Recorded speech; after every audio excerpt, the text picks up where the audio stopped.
So how do we really create the changes that we so desire within us, in our life, in our relationships, maybe even our work? There's so many teachings out there, mine and others, where we're listening and kind of from the space of our mind. There's a cognitive, intellectual understanding, which we need.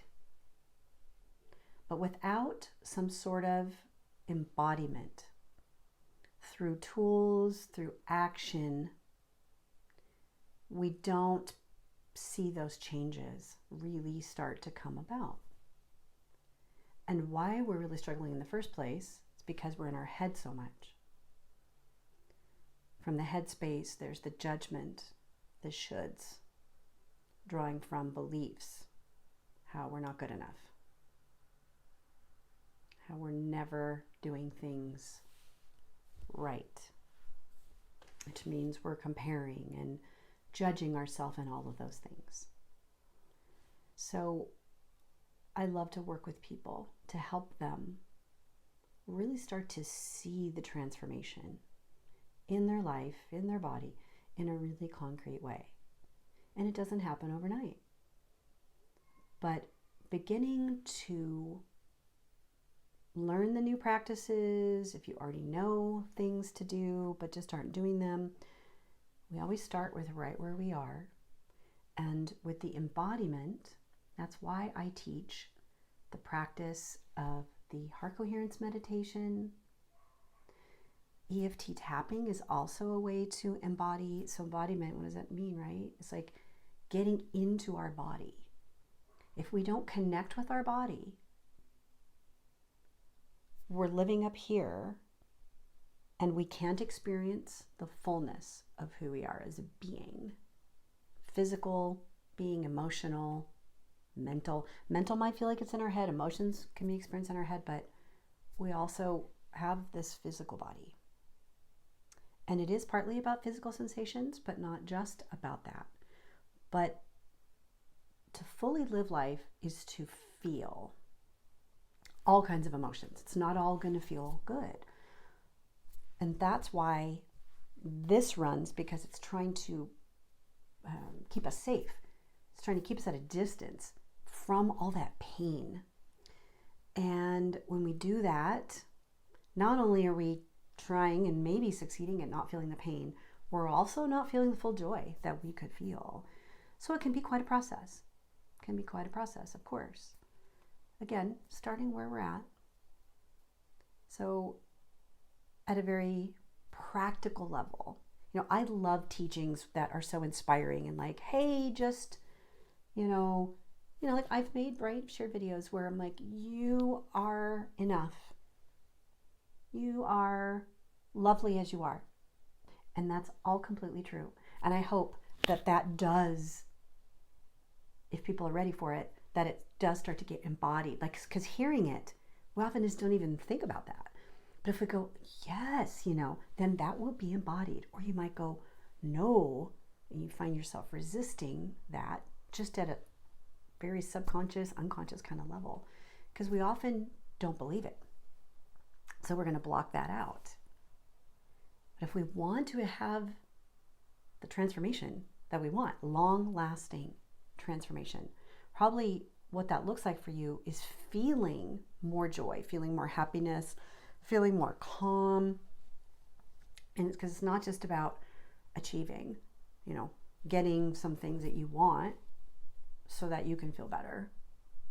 Because then we're looking outside of ourselves for things to happen so we can feel okay. And those aren't sustainable. So if there is one secret, and the magic of what does it really take?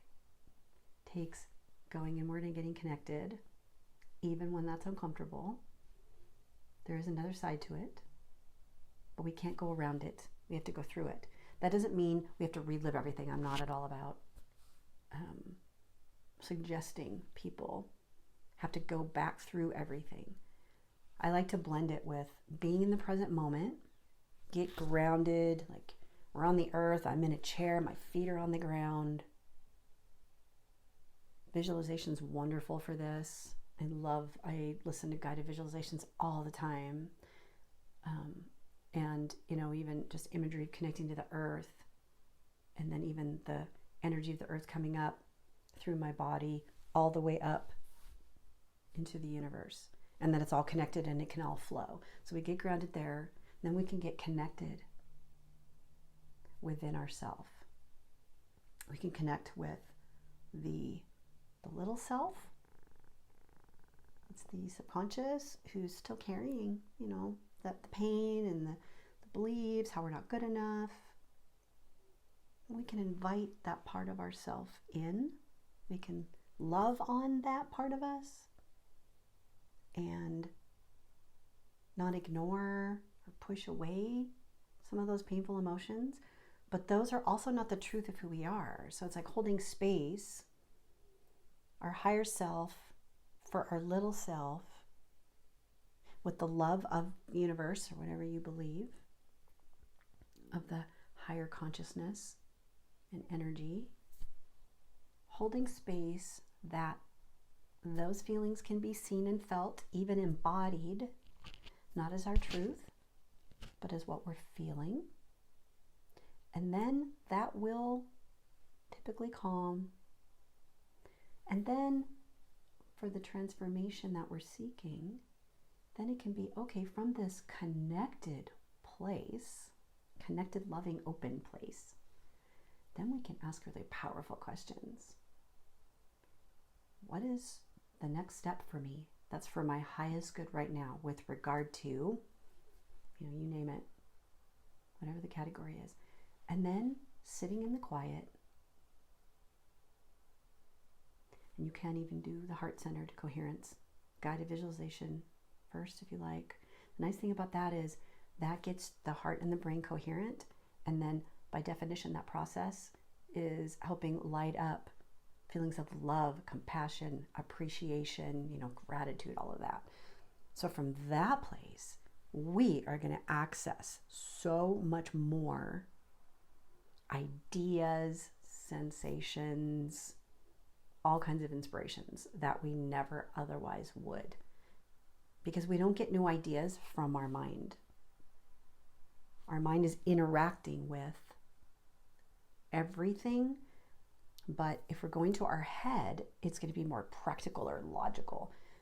That's not where all the creators of all time came up with their, whether it's art, music, like you name it, right? So that is where we really start to experience amazing transformation. And it's not overnight. We can have some leaps and bounds for sure. But depending on how busy the mind is and how uncomfortable it is to be in your body, it could maybe not even feel safe. And I don't recommend it. With my therapy practice, I help it be very slow and gentle for people.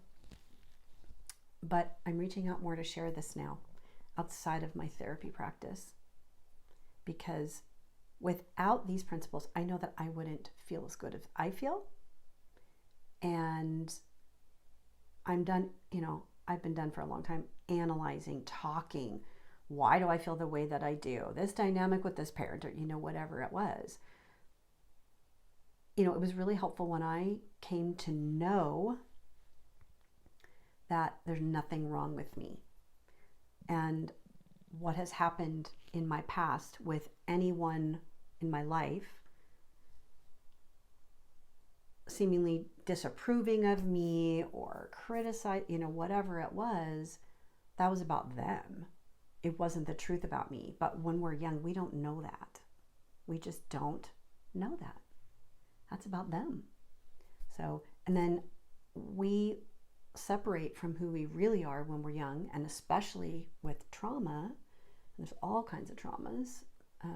Trauma could be being left out in a group of friends on the playground. That feels so alone. We feel really not enough. Rejection, abandonment, all those things. And then we're not feeling connected. So then a part of ourself can sort of split off in a way. That's that little self. And then that will drive our behavior throughout our life, because we're still trying to protect from reliving those things, but we still keep reliving them. I think part of our purpose here is to heal from these things. And with the consciousness of this whole process, we can take action aligned with our highest good, with all this awareness that the truth of me is nothing that my mind is telling me, that my ego might tell me. Most of that stuff's going to be self-critical, negative, judgy, all those things. And when we come to believe, even if we haven't fully embodied it yet, because I think that's the work, like over our lifetime, more and more embodying it, so that like waking up each day, it starts to be more and more our truth without having to work so hard, right? Because it takes practice working with these thoughts, because it's not about just think positive. We can't get there by ignoring what's really deep down in the subconscious. And that runs like 95% of our behavior. So getting conscious is so important. And we're not going to be able to do it 24/7, right? So you start where you're at. You can start, with these practices, getting more grounded, and pick one thing that you want to change and find a baby step. And you can get that wisdom, and it may not come in that moment. You can even have a pen and paper ready for any ideas that might come up, and just set the intention. Okay, universe, higher self, whatever you like to, whatever you believe in, that I am open to some new insights and wisdoms. And our life starts to change. We get new and, inspiring ideas about anything, whatever it is. You might want to create something new in your life for your work, or something of a hobby, or reigniting a relationship, so many wonderful things. So we are not here just to struggle. That is part of being human, probably always will be, but it's not about the grind and not having enough time to enjoy because we have too much to get done. So if that's where you're at, you're in survival mode. And we go in and out of survival mode, but some people are living on a lot of survival mode most of the time. And we can't create the change from the same space, energy that created it. So we have to begin, some of the teachings of folks like Joe Dispenza, Bruce Lipton, there's so many that talk about this. Consciousness, the power of belief, what we believe to be true. Power of assumption. It goes along with what we believe. What we believe is true is gonna be the truth. But there's no facts of that. It's a perception. And the truth of, your truth of when you connect inside of you, that's going to be a whole different experience. Might be uncomfortable at first, or it might just feel right away like coming home. The outside world is not for our highest good to interpret who we are. So if any of this makes sense, if you have any questions, I invite you to post comments. I also invite you to set a time to talk with me. Can book a discovery call. Happy to talk about how we can work together. I also have, short intuitive sessions that also have practical guidance where you show up with any problem or struggle, and you leave with something new, either an idea, feeling more well-being, because when we do that, things are going to open up. Not even when the external circumstances haven't changed, you can shift the atmosphere, the environment of how you feel in your body, and then everything can just all of a sudden feel okay, or better than okay.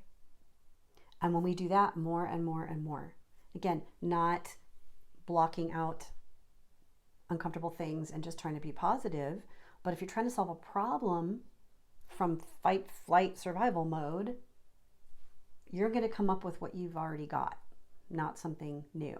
But maybe someone comes in and says something, and it was something new that you couldn't hear before. Well, the more open we are, the more that's going to come in for you. So yeah, please reach out. I have other resources here. Feel free to check out the other videos, guided meditations and such, and I'll see you in the next video. Bye-bye.